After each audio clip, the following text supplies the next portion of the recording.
Brothers and sisters, my extended family. How are you guys out there today? I hope you are tremendously well. I hope you guys are reading the Torah. I hope you guys have secured your relationship with Yahuwah and called upon the name of Yahushua for your salvation. And this is going to be a awesome discussion, I hope. I had a lot of fun as I was reading through this, and I was like, oh yeah, this is great. And what you see in front of you is a big set of books, right? If you look at it, I don't know how many there are, 3, 6, 9, 12. There's at least 20 books right here. And this is called the Talmud. Now, this Talmud is literally, it is from Babylon. It is what they call the oral Torah. And it is something contrary to the Torah, which right out of the gate you would say, well, we shouldn't be, we shouldn't be dabbling with this at all. When absolutely not. But to understand today's lesson, I have to take you down into this and explain that the Jews of today believe this set of doctrine, the oral Torah, over the laws, statutes, and commands of our Creator in the Torah. So when we speak to our Jewish friends, and they are Talmud believers, there's things inside the Talmud which, frankly, honestly, I would never be able to defend. One of them is relationships with a 3-year-old girl, and that being okay. And you guys see where I'm going with this, but since this is a family friendly as best as we can, you have to see that there is a tremendous amount of red flags when you go and you get this set of books and all these laws, because instead of, what they say is 613 laws, instead of the 613 laws, you would end up with thousands and thousands of them. And in this set of thousands of these instructions, if you're a Jew, people that are not of the Jewish religion are considered goyim, and we would be, they hate us, right? We're worse than dogs. It's crazy. It's crazy how, in the Bible, our Creator has never classified people in such a manner. And we have Gentiles, and that word is basically when you're out of covenant with Yahuwah. And if you're out of covenant, that means you're not keeping the law, statutes, and commands of Him. And, His promise to us is that if you keep my law, statutes, and commands, I will be your Elohim and you will be my people. What greater honor would you have, what we have as created creatures, that our Creator wants to have a relationship like this with us? That He doesn't just want a relationship, but He has given us a doctrine, a good doctrine, a very good doctrine. There's absolutely nothing wrong with the Torah. And so when you take in these extracurricular books, like the Talmud or anything else, there's a problem with that. Because we're going to go over this real quick, and it's about the ritual hand washing before meals. And where did this come from? So this starts, and it says, traditionally Jews are required to wash their hands and say a blessing before eating any meal that includes bread or matzah. The ritual, known as Netilat Yadayim, is typically done using a 2-handled cup, but any vessel would do. These are various customs regarding how the water should be poured, but a common practice is to pour twice on the right hand, followed by twice on the left hand. This is reversed for those who are left-handed. And then it says Hasidic custom is to pour 3 times on each hand. So another sect of religion, the Hasidic Jews, using the non-dominant hand to pour first can feel unnatural or awkward, highlighting that the washing is done for ritual rather than pragmatic purposes. The tradition is unrelated to personal hygiene, and a person is still required to perform this ritual even if his or her hands are clean. It is also customary not to speak following the recitation of this blessing, until reciting the blessing for bread and partaking of some.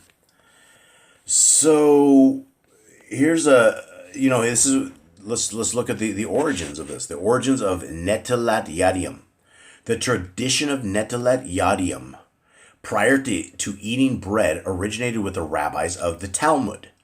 It derives from various practices concerning ritual impurity from when the ancient temple stood in Jerusalem. The priests who performed the temple rituals have given gifts of oil, wine, and wheat. Were given. Guys, I'm trying to read without my glasses, so this is a bit of a struggle. Wheat that can be eaten after ritual washing.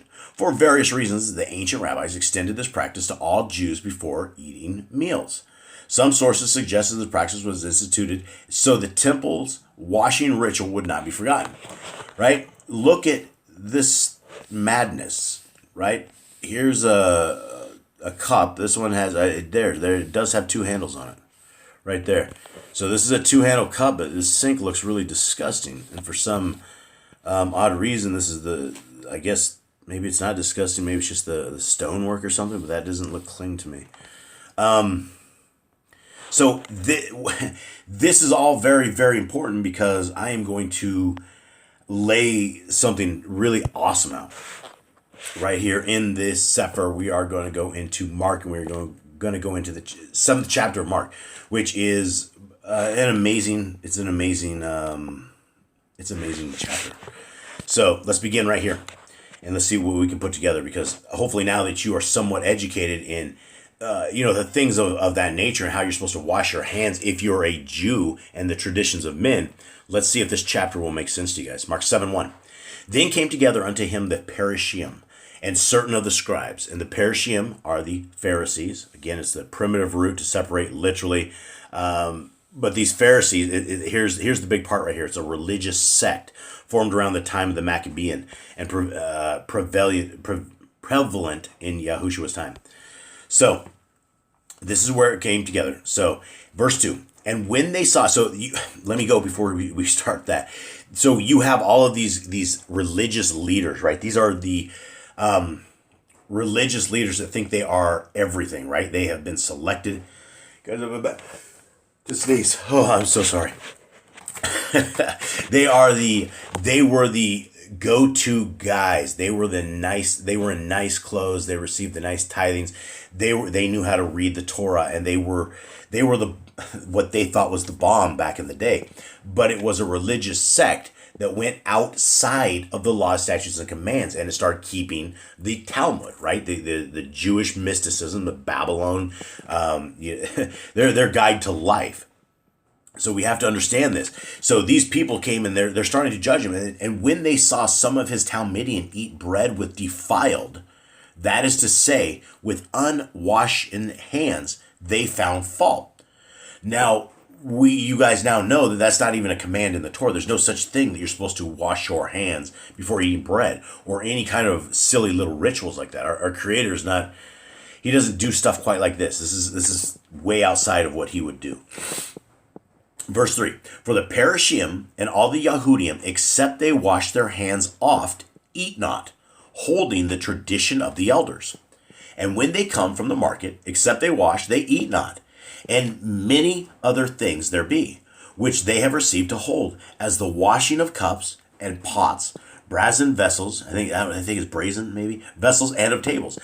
So we're talking about traditions of men, right? And our Messiah in the Bible, everything. There's nothing supposed to be outside of the Torah. If something is outside of the Torah, it has to be very carefully scrutinized, because we're not supposed to take anything, especially anything that goes against what the Torah would say. So we have all of these guys that are washing dishes, washing hands, and doing two-handled cups. That's not in the Torah. That's all outside of the Torah. So that's doctrines of men.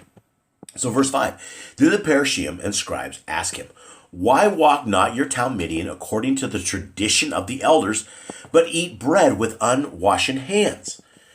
Verse 6, he answered and said unto them, well, has Yeshayahu, and that's Esaias, Yeshayahu prophesied of you hypocrites, as it is written, this people honors me with their lips, but their heart is far from me.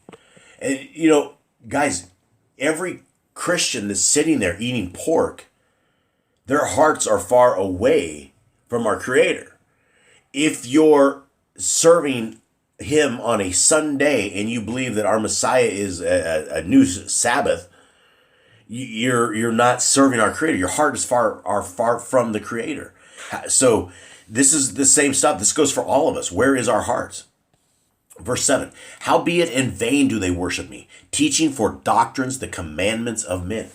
Guys, the commandments of men is that all food has been made clean, right? That is not a Bible thing, and there's no such thing as all food has been made clean, right? Serving Yah on Sunday, that's not a thing. He's not in those temples. He's not in a man-made pagan, ritual thing. It doesn't matter how much it feels good or how the orchestra or the band or whatever it is makes you feel, or how holy the call service is at the end.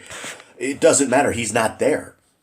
I mean, and the Hasatan, Satan can do that same stuff. He can make you feel all giddy. He can be the god of that era, and you don't know what you're worshiping if you're worshiping our Creator on the wrong day. So, verse 8, for laying aside the commandment of Elohim, ye hold the tradition of men as the washing of pots and cups, and many other such like things ye do. And he said unto them, full well ye reject the commandment of Elohim, that ye may guard your own tradition. Guys, how many people are guarding the tradition of Christmas? How many people still celebrate Easter, where it's a fertility? It's all the origins are horrible origins of evil, great evil.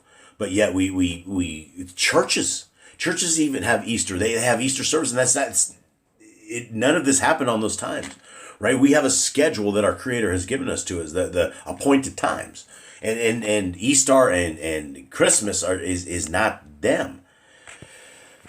Verse 10. Excuse me. For Moshe said, honor your father and mother, and whoso curses father or mother, let him die the death. But ye say, if a man shall say to his father or mother, it is Corban, and that means it's holy. It's something brought near the altar, sacrificial present. It is Corban, that it is to say a gift, by whatsoever you might be profited by me, he shall be free.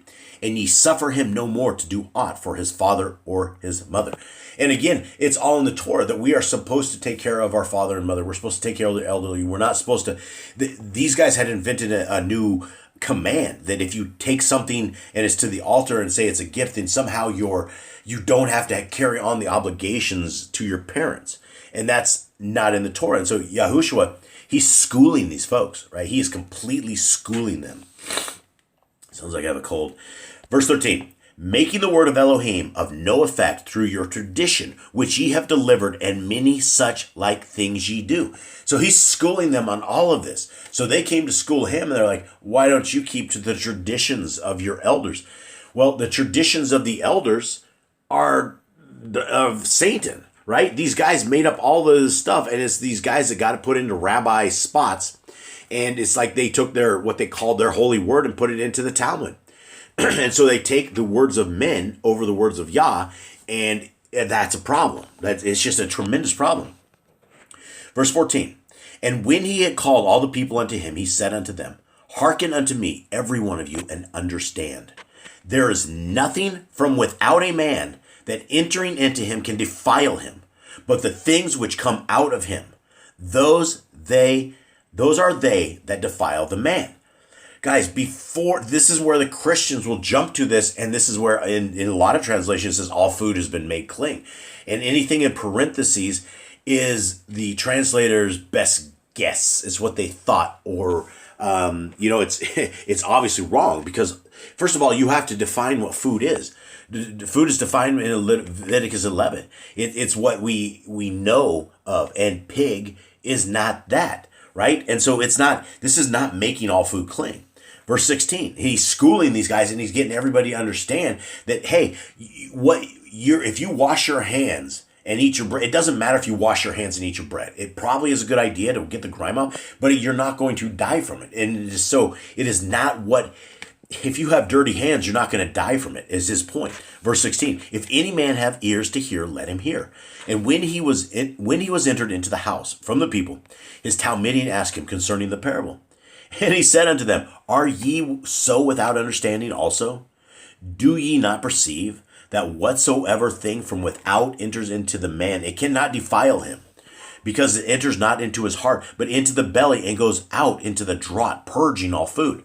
Again, this is, you have to define food. You can't say swine is food. It has never been food. Shrimp isn't food. Lobster isn't food. Roadkill isn't food. Human corpses aren't food, right? If all food has been made clean, then okay, a human corpse is okay to eat, right? You have to go down that same logic, and it doesn't work like that. So verse 19, because it enters not into his heart, but into the belly and goes out into the draught, purging all food. And he said, that which comes out of the man, that defiles him, far from within. Out of the heart of men proceed evil thoughts, adulteries, fornications, murders, thefts, covetousness, wickedness, deceit, lasciviousness, an evil eye, blasphemy, pride, foolishness. And I think I said lasciviousness incorrectly. So he's telling us what it takes to be evil, right? This is what defiles a man. If you're a murderer, you're defiled, right? You're an adulterer. If you're cheating on your wife, you're cheating on your spouse, you're destroying your family. You're a family wrecker, right? That's part of great evil. That's why pornography is one of the greatest evils in the entire world. There's no excuse for it. There's no excuse as a real man or a real woman to be into pornography. There's no excuse. You'll destroy your marriage. It's a fake world, and it's sick. Listen to all this stuff: pride, foolishness, blasphemy. How many of us fall under these? Right? That is what corrupts a man. So if you want to see what our Creator and His Son believe are evil, this is it. Because that is what men's heart are. And it's not going to be that you have dirty hands and you have a speck of dust that goes in you that kills you. It's going to be that you have these kind of evil things that come from within. And it comes from your heart, right? Excuse me. All these evil things coming from within defile the man, and from thence he arose and went into the borders of Zor and Zidon, and entered into a house, and would have no man know it, but he could not be hid. So this is our superhero Messiah. This is where he's made such a reputation, such a name for himself because of his healing of the sick, casting out the demons, walking a walk that nobody has ever walked before. This is definitely, without a shadow of a doubt, the Messiah. Verse 25, for a certain woman whose young daughter had an unclean spirit heard of him and came and fell at his feet. The woman was a Yavani, right? And so when we're talking about that's a Grecian. And again, coming from the Talmud and coming from all the things, you are not supposed to congregate. You're not supposed to get near. You're not supposed to get, and that's actually from the Torah too. We're not supposed to associate with those outside of what we believe because we're not to get corrupted by that. But the fact that this woman was talking to our Messiah was a huge deal. A Syrophoenician by nation, and she besought him that he would cast forth the demon out of her daughter. But Yahushua said unto her, let the children first be filled, for it is not meet to take the children's bread and to cast it unto the dogs. What in the world is he saying to this? He's saying that he is there to minister into the house of Yisrael. He is there to bring forth his disciples and bring forth the Besorah, the good news, right? And so what he said to her is essentially, I have stuff to do. Unfortunately, you're a Grecian, and it's not to be done. And she answered and said unto him, yes, Adonai. Yet the dogs under the table eat of the children's crumbs. And he said unto her, for this saying, go your way. The devil is gone out of your daughter. And when she was come to her house, she found the devil gone out and her daughter laid up on the bed. Now, there's a couple of things here, right? We are in the Talmud, if we are a goyim, we are a dog. We are lesser than people, and we can be spit upon, we can be thieved from, according to this. You can do all sorts of evil stuff, according to the Talmud, that goes against Yah's laws. And so this is about faith right here. This is about this woman's faith that look, she said even the dogs get the crumbs under the table, and which, she's essentially saying, as their viewpoint was, just an amazing thing she's saying. Verse 31, and again, departing from the coast of Zor and Zidon, he came into the Sea of Galilee, through the midst of the coast of the Decapolis. And they bring unto him one that was deaf and had an impediment of it in his speech, and they beseech him to put his hand upon him. And he took him aside from the multitude and put his fingers into his ears, and he spit and touched his tongue. And looking up to heaven, he sighed and said unto him, Pathak, that is, be open. And straightway his ears were opened, and the string of his tongue was loosed, and he spoke plain. And he charged them, again, this is our Messiah, he's like, hey, this is great, I know it, but let's not tell anyone about this, right? And he charged them that they should tell no man, but the more he charged them, so much, the more a great deal they published it, right? He's the good news. Why wouldn't you? He was just, trying to get them not to go crazy and get so much stirred up. But he was a celebrity. He was a celebrity. He is our celebrity. He's our king. Verse 37. And were beyond measure astonished, saying, He has done all things well. He makes both the deaf to hear and the dumb to speak. So, my brothers and sisters, I hope you guys have a wonderful day. I hope you got something out of this, and I believe that, I hope and I pray that you guys are seeking the Torah, that you're seeking the ways of Yahuwah, that this is a part of your life, and this is what should be a part of our lives. We're supposed to be sitting around discussing this, and we're supposed to be speaking of the greatness of it, and it is not too much to bear. It is not a burden. There's no such thing as a bad law. There's no such thing that one that puts you in bondage. There's not anyone can, if anyone out there believes there is a certain law that puts you into bondage, let's talk about it. Where's it at? Post it inside, right? There's nothing but freedom. And that is what the freedom of the Torah is. When you are in the Torah, keeping the Torah, and that is the will and the wishes of our Creator, then it's freedom. It's freedom. You don't have the guilt of living evil and doing evil stuff, because the Torah is about goodness. It's about holiness and righteousness. It's about keeping the law, statutes, and precepts of our Creator. Good things. Don't steal, don't kill, don't destroy, don't kill your kids to Moloch.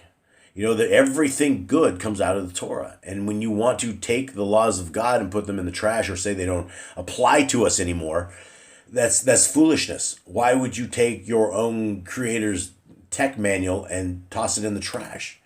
We're all trying to get through this world right here, and the kingdom to come is coming. The world that is on its way is going to be amazing. And they're everywhere. Soldiers. Everybody's looking for soldiers. Our Creator's looking for soldiers right now. Are you willing to keep His laws, statutes, and commands? Are you willing to keep your body snake bite free? Are you willing to stay in His ordinances and separate yourself from this world? That's what it's all about. Are we ready to separate ourselves from the world and follow everything with Yah? It all begins in the Torah. Salvation begins at the stake. Much love, folks.